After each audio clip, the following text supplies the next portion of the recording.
यति जगति मायां यस्य कायाधवस्ते वचन रचनमेकं केवलं चाकलय्य। दोस्तों, आज हम फिर आप लोगों के सामने एक नए विषय पर बात करने के लिए आए हैं। दोस्तों, आज का हमारा विषय है जनेऊ। तो दोस्तों, आज हम जानेंगे क्यों पहनते हैं जनेऊ और क्या है इसके लाभ। तो दोस्तों, चलिए जानते हैं।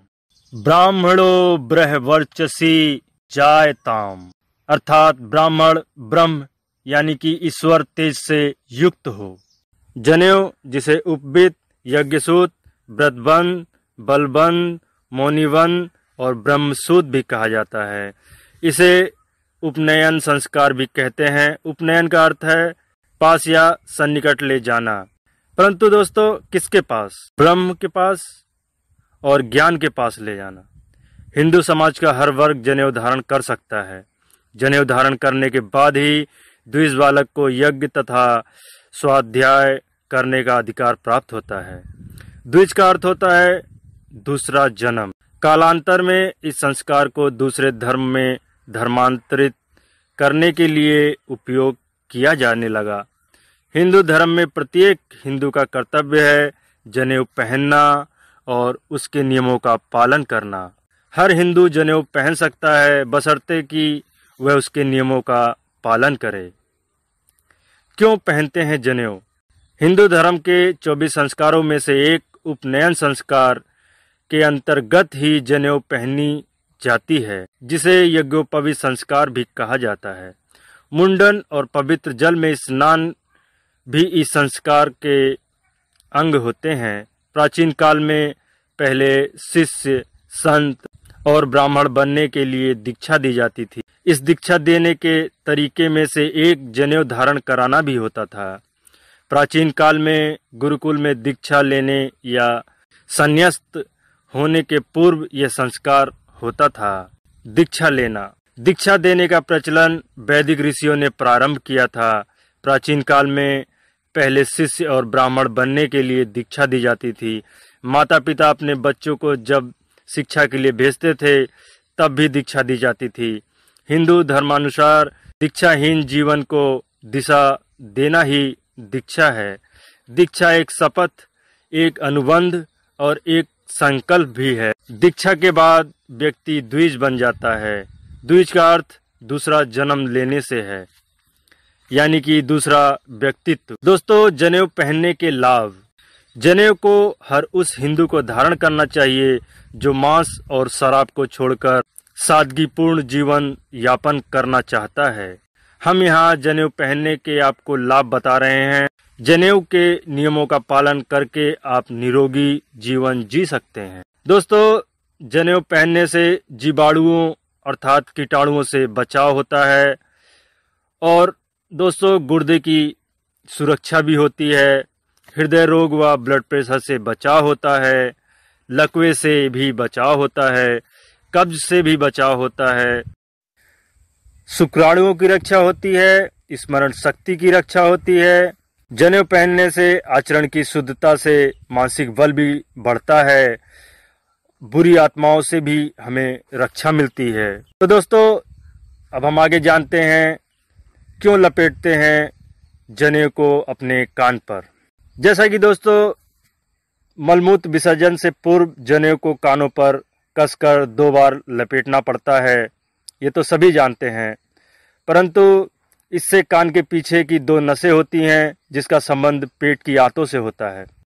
आंतों पर दबाव डालकर उसको पूरा खोल देती है, जिससे मल विसर्जन आसानी से हो जाता है तथा कान के पास ही एक नस से मूत्र विसर्जन के समय कुछ द्रव्य विसर्जित होता है।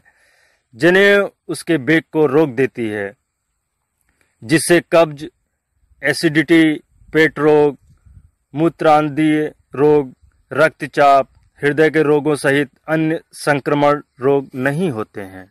दोस्तों, कान में जनेऊ लपेटने से मनुष्य में सूर्य नाड़ी का जागरण होता है। कान पर जनेऊ लपेटने से पेट संबंधी रोग एवं रक्तचाप की समस्या से भी बचाव होता है।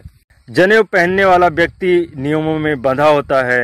वह मल विसर्जन के पश्चात अपने जनेऊ उतार नहीं सकता जब तक वह हाथ धोकर कुल्ला न कर ले। अतः वह अच्छी तरीके से अपनी सफाई करके ही जनेऊ कान से उतारता है। जनेऊ से पवित्रता का एहसास होता है, यह मन को बुरे कर्मों से बचाती है। कंधे पर जनेऊ है, इसका मात्र एहसास होने से ही मनुष्य बुरे कर्मों से दूर रहने लगता है। जनेऊ धारण, बगैर सिले वस्त्र पहनकर, हाथ में एक दंड लेकर, कोपिन और पीला दुपट्टा पहनकर विधि विधान से जनेऊ धारण की जाती है। जनेऊ धारण करने के लिए एक यज्ञ होता है, जिसमें जनेऊ धारण करने वाला लड़का अपने संपूर्ण परिवार के साथ भाग लेता है। यज्ञ द्वारा संस्कार किए गए विशिष्ट सूत्रों को विशेष विधि से ग्रंथित करके बनाया जाता है। 3 सूत्रों वाले इस यज्ञोपवीत को गुरु दीक्षा के बाद हमेशा धारण किया जाता है। अपवित्र होने पर यज्ञोपवीत बदल लिया जाता है। जनेऊ संस्कार का समय माघ से लेकर 6 मास उपनयन के लिए उपयुक्त हैं। प्रथम, चौथी, 7वीं, 8वीं, 9वीं, 13वीं, 14वीं पूर्णमासी एवं अमावस की तिथियां बहुधा छोड़ दी जाती हैं। सप्ताह में बुध, बृहस्पतिवार एवं शुक्र सर्वोत्तम दिन है।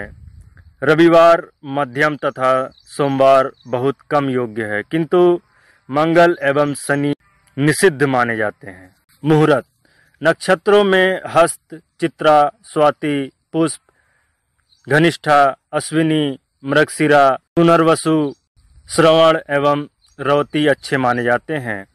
एक नियम यह है कि धारणी, कृतिका, मघा, विशाखा, ज्येष्ठा, सत्तारका को छोड़कर सभी अन्य नक्षत्र सबके लिए अच्छे हैं। यज्ञोपवीत गायत्री मंत्र से शुरू होता है। गायत्री उपवीत का सम्मिलित ही द्विजत्व है। यज्ञोपवीत में 3 तार हैं। गायत्री के 3 चरण। प्रथम चरण है तत्सवितुर्वरेण्यम, द्वितीय चरण है भर्गो देवस्य धीमहि, तृतीय चरण होता है धियो यो नः प्रचोदयात्। गायत्री महामंत्र की प्रतिमा यज्ञोपवीत, जिसमें 9 शब्द, 3 चरण सहित 3 व्याहुतियां सम्मिलित हैं। यज्ञोपवीत धारण करने का मंत्र, यज्ञोपवीतम परमं पवित्रम प्रज्ञापतेर्य सहजम पुरुस्तातः आयुष्मग्रम प्रतिमुच शुभ्रम यज्ञोपवीतम बलमस्तु तेजः। तो दोस्तों, यह था जनेऊ अर्थात यज्ञोपवीत मंत्र और महत्ता। आप लोगों को हमारा यह वीडियो कैसा लगा, कृपया हमें कमेंट बॉक्स के द्वारा अवश्य बताएं। यदि आपको हमारा ये वीडियो अच्छा लगा तो कृपया लाइक करें, शेयर करें और चैनल को सब्सक्राइब करना ना भूलें। धन्यवाद दोस्तों, आपका अपना कीमती समय हमें देने के लिए और हमारे इस वीडियो को पूरा देखने के लिए। दोस्तों, जल्दी हम आपके लिए एक नए वीडियो के साथ फिर उपस्थित होंगे। तब तक के लिए नमस्कार।